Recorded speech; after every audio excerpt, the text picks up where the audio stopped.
बड़े खूबसूरत चेहरे आए हैं, साथ में नन्हे मुन्ने बच्चे लाए हैं। मैं ऐसी ही थोड़ी मीठी मीठी बातें करूंगा, यदि आपको पसंद आए तो हाथ उठाकर ताली बजा दीजिए। लेकिन राजनीति की बात नहीं करूंगा, ये लगता है किसी राजनीतिक पार्टी से संबंध रखता है। यदि आपको ये पसंद है तो आप इस दोनों हाथों को खड़ा कर दें। यदि आपकी राजनीतिक पार्टी नहीं है तो दोनों को भिड़ा लीजिए, लेकिन इतना भी कीचड़ मत कीजिए कि कमल खिल जाए। लेकिन मैं कसम खाता हूँ राजनीति की बात नहीं करूंगा, आपको मुस्कुराने की बात करूंगा। क्या टेंशन है, आप तो सब डॉक्टर हैं, जानते हैं laughter is the best medicine. हम वही प्रयास करेंगे। आज हमारे रंगारंग कार्यक्रम में स्वयं चंदन जी आए, बड़ी खुशबू मिलता है। दोस्तों अभी आ रहा था तो एक मित्र से पूछा, आइए भाई हमारा अच्छा कार्यक्रम है। उसने तपाक से ऐसे हाथ कर दिया। मैं कहा भाई तुम कृष्ण भगवान के जैसे क्या कोई गोवर्धन पर्वत उठाओगे? मेरी बात सुनकर तुरंत ऐसे कर लिया। मैंने कहा यार तुम तो अपने यूरिनरी ब्लैडर का बोझ नहीं उठा पा रहे हो, तुम क्या गोवर्धन पर्वत उठाओगे? उसने दिखाई थी एक उंगली, मैंने दो दिखा दी। चुनाव का समय है, मैंने कहा भाई एक नंबर नहीं 2 नंबर करके आना, लेकिन जितना भी बोझ है उसे उतार के आना। ये चुनाव का समय, हर चीज में उस चीज का असर आ जाता है, लेकिन इशारों का और आवाज का बड़ा महत्व है। याद कीजिए जब आप मासूम बच्चे थे, आपकी माँ सब जानती थी जब भी आपके पेट में बोझ होता था वो 4 बार अपने नजदीक बुलाकर की आवाज कराती थी और आपकी लंगोट गीली और पीली हो जाती। लेकिन बच्चा कोई भगवान के घर से पीएचडी थोड़ी करके आता है कि माँ सीसी करेगी और भाई मुझे सुसु पोटी करना है। दरअसल आवाज और इशारों का जिंदगी में बहुत महत्व है।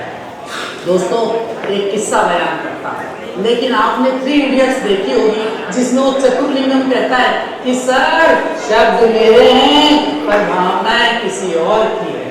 तो दोस्तों बात ऐसी है, वो गर्मियों की रात थी, रूम में मस्त एसी चल रहा था।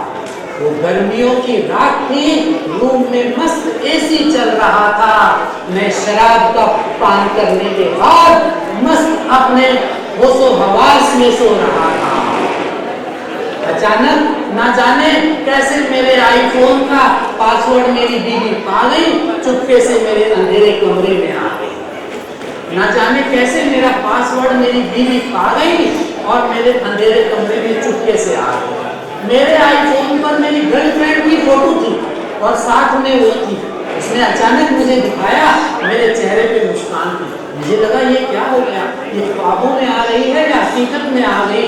अचानक मैंने देखा कि वो जोर जोर से कुछ बोलने लगी और मेरे कमरे की बत्ती ऑन हो गई। अब मेरे कान के पीछे से पसीने की एक लहर चल पड़ी, रीढ़ की हड्डी तक आके ना जाने कहां हो गई। मैं थर-थर कांप रहा था। अचानक मैंने अपना चश्मा उठाया, अपनी नाक पर लगाया, घड़ी को देखा तो 12 बज रहे थे और मेरी किस्मत के भी 12 बज रहे थे।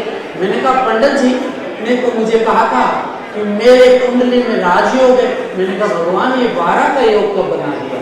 अचानक मेरी पत्नी जोर जोर से बोल रही थी, उसकी आंखें बड़ी और लाल हो रही थी।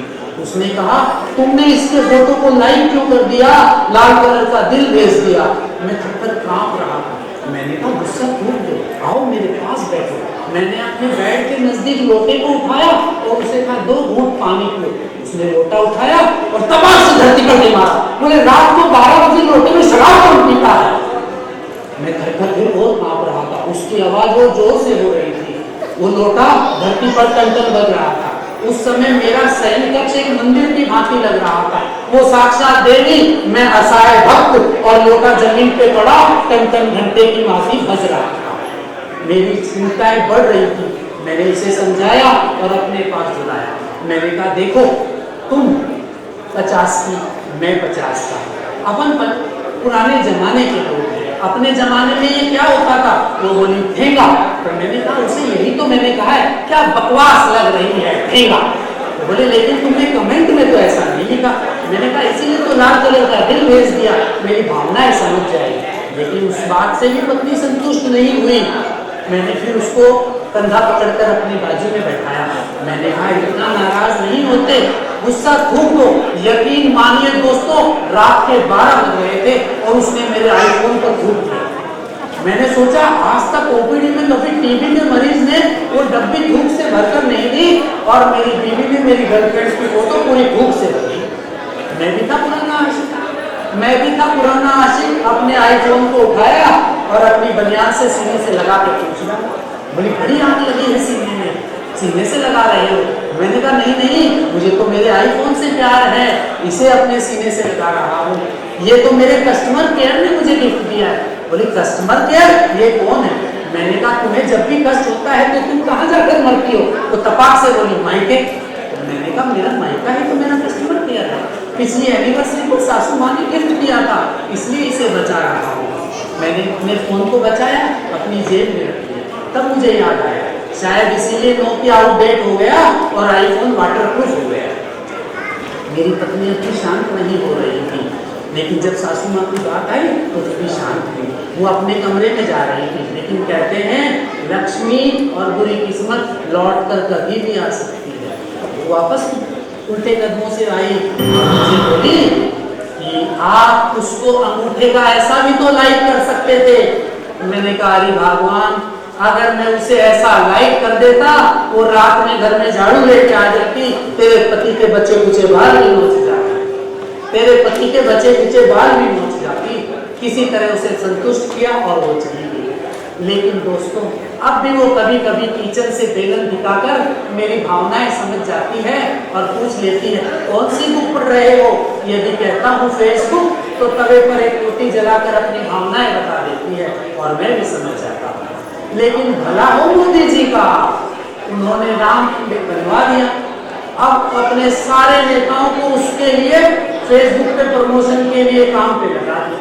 अब जब भी फेसबुक खोलो, किसी ना किसी नेता ने राम मंदिर की आरती, दोपहर की आरती, शाम की आरती, कुछ ना कुछ चलती रहती है। एक बार उसने पूछा क्या देख रहे हो? फेसबुक देख रहे हो? मैंने तपाक से उसकी तरफ वो डीपी लगी हुई फोटो दिखा दी और जैसे ही उसने अपने बेलन को गिराया और उस फोन को नमस्कार कर दिया। मैंने कहा मोदी जी बहुत जबरदस्त चीज लाए हो, जिस फोन पर उसने थूका था उसी पर हाथ जुड़वाए।